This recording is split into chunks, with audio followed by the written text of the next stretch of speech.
Now, I just want to make sure, because when I was reading stuff about you, your parents were both scientists, and did you live in a bus on and off for a year? So was it a lower middle class upbringing, and were you a happy kid? Or was, I'm assuming at times, this kind of childhood was a kind of gift for you ultimately?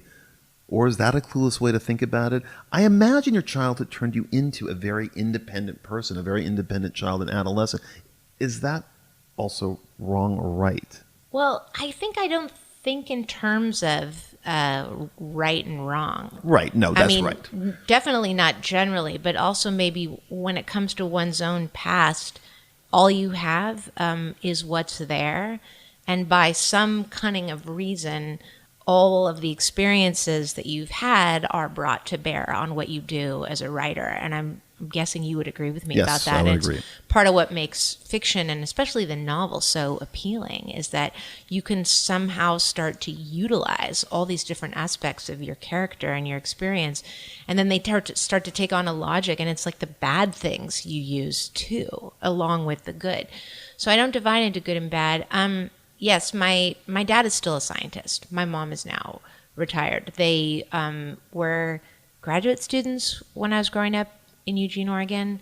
My dad had been in philosophy, and then he was like a tire changer in St. Louis, and then they bought this school bus and moved out to Eugene, Oregon, which was like hippie town, USA. You know, Ken Kesey was there, and there was this whole culture of people doing subsistence farming and, planting trees to reforest Oregon, and they were involved in all of these kind of hippie cultures and activities there, and they were both graduate students. So they were poor. My parents each got a stipend of $300 a month, but I would never say that I was poor growing up. Like, that's not really a way I think about my childhood, and I think that I have kind of strict rules about who gets to talk about inequality.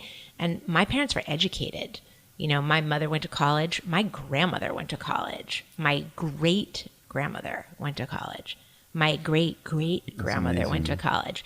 If somebody with a pedigree like that starts complaining about being poor growing up, they've lost their mind. Yeah. Because if you have those kinds of cultural privilege, I hate the word privilege, but if you have that kind of confidence that's instilled in you by people who are educated, then it really doesn't matter whether you're on food stamps or not. It makes no difference.